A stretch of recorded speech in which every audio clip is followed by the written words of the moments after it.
Serious, when driving at night, what is the scariest/most unexplainable thing you've ever seen? I had something creepy happen to me a few months ago. I was driving home after seeing a play with a friend of mine, so it was probably around 11:30 p.m. - 12:00 a.m.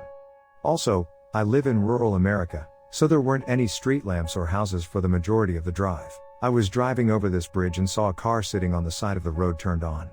I wasn't really concerned about it because it's a common spot for cars to pull off, even if it was kind of late. As I passed the car, I looked in my rearview mirror and saw that they had pulled out behind me.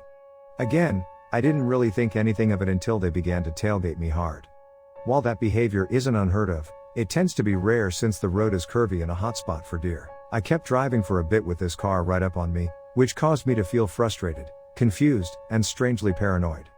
Then, the car's headlights went out abruptly while I was nearing the end of a stretch of road surrounded entirely by forest.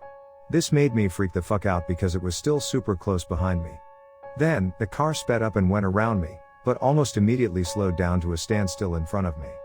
At this point, I was so afraid, so I sped up, went around the car, and drove way too fast to get home and then sprinted inside and locked the door. I didn't notice the car around my house, but I still feel worrisome about the entire ordeal and wish I knew why someone would drive like that. My wife gave a girl whose car had broken down a ride to her friend's house.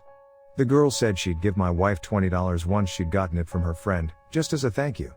They got there, and the girl casually suggested they go in and get the money. My wife's spidey sense went off, and she said she had to leave. The girl walked up to the house as my wife was pulling away, and a guy came to the door of the house. My wife has never forgotten the look of intensity and not rage, not hatred. Instead, she uses the word predatory, like a hungry lion watching potential prey escape. He locked eyes with her and watched her until she was out of sight.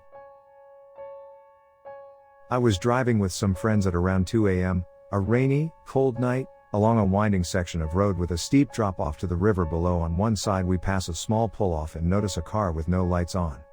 As we drive by, we catch a glimpse of a person standing next to it, and as the headlights hit him, we see his shirt is covered in blood all down the front. We don't stop but turn around and drive back slowly. I roll down my window as we approach, and he just stands there, blood all over his shirt and pants. His car looks fine. It couldn't have been a crash. Out the window, I ask if he's okay, and over the pounding rain and roar of the river below, I hear the most distant "and sorrow, I'm fine." It gave me chills. I don't reply and slowly drive off as my buddy calls the cops. About half an hour later, we drive by again, and there's an ambulance and a couple of cruisers. It turns out the guy slit his wrists and was going to jump off into the river, cold, rainy, and pitch black. Scary where your mind can take you. When I was a kid, living in Charleston, South Carolina, my dad took my brother and me to a boat landing on a creek, right off of the intracoastal waterway to shoot off some fireworks we had left over from the 4th. This boat landing was up in the sticks in a place called Wadmalaw Island, very sparsely populated and pitch black at night. When we pulled in the parking lot of the boat landing, around 11 p.m., there was a 20-ish foot powerboat nestled against the dock. The only people there were several guys wearing white boots and loading the back of an SUV with boxes from the boat. There was also a sports car, not sure what kind. We instantly got the heebie-jeebies, turned around and hauled ass. About 30 seconds later, there was a car speeding towards us in the rearview mirror. We were already going 80 miles per hour, because my dad was convinced it was drug-related, and it was gaining very quickly on us.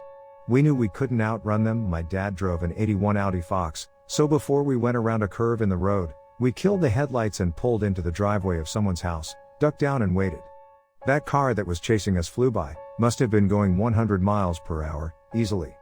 We sat there for a few minutes and saw the car going back to the boat landing. Shit could have ended very differently. I'm guessing cocaine shipment. I was driving deep in the mountains to get to a retreat spot for my university club. Unfortunately, I was the last to leave because I had to finish a few things at the university.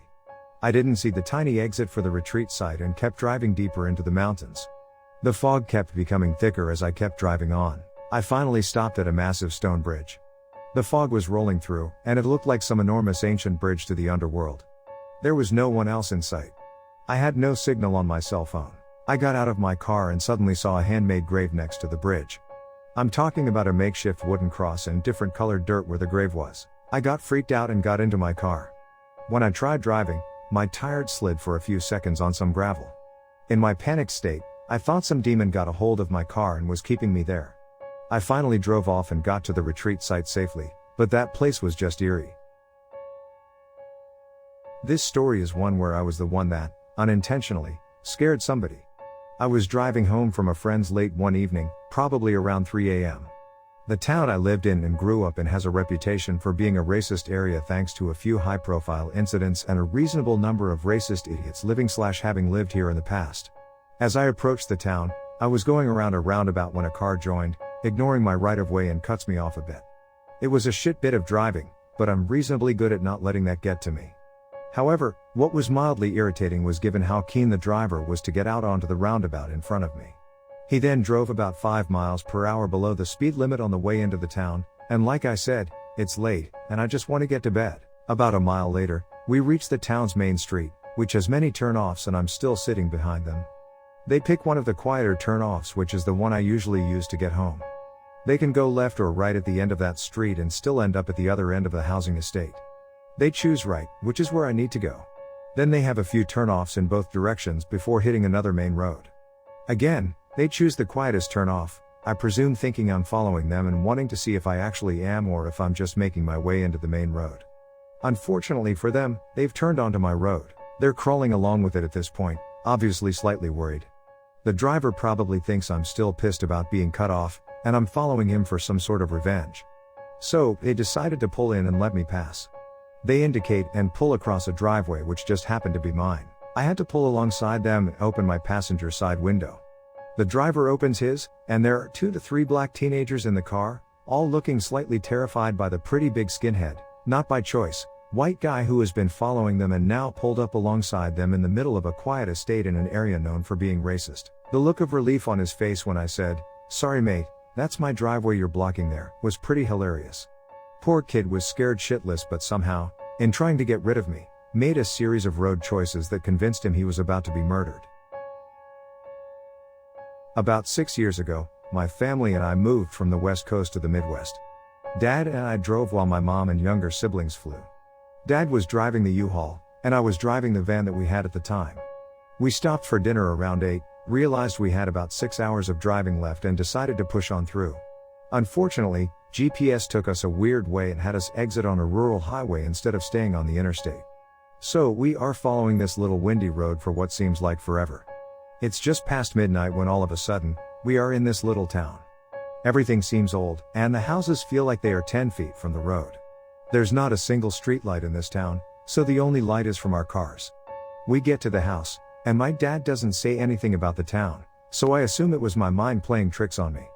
A few days later, I tell the story to my mom, and she tells me Dad told her the exact same story but thought since I didn't mention it that it must have been his mind playing tricks.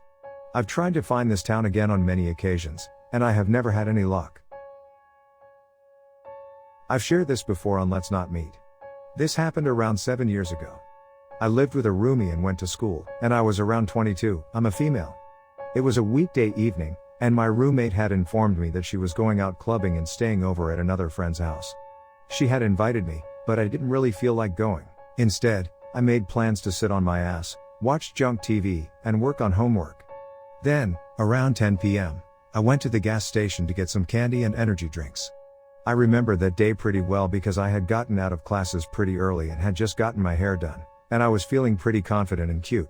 I went into the gas station, and there were 3, probably in their 20s, guys just lurking around.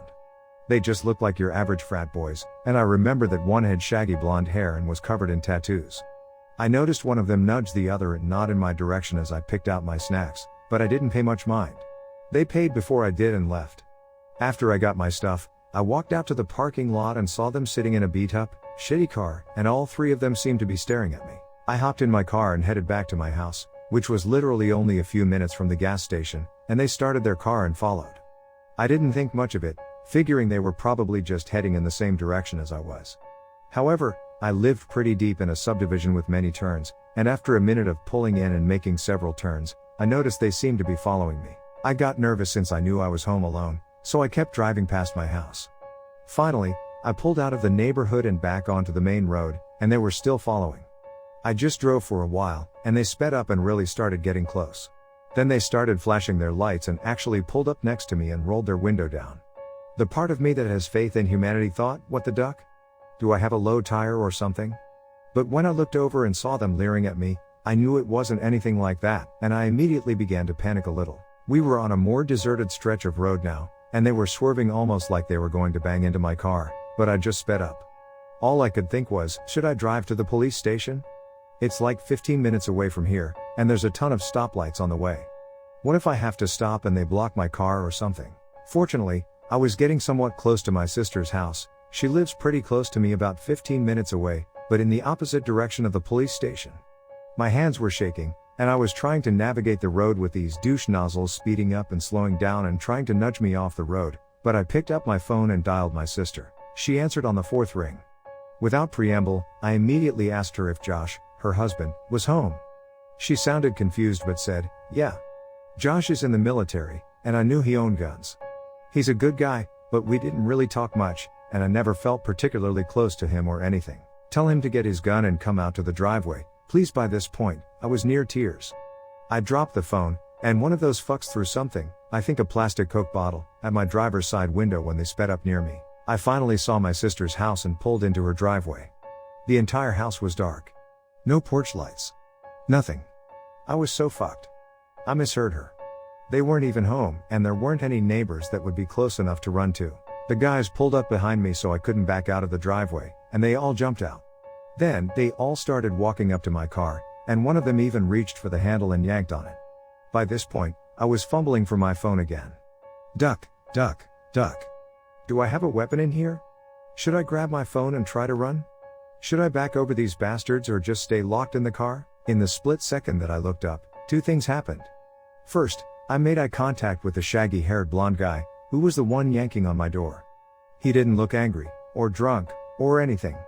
Instead, his eyes were dead and predatory.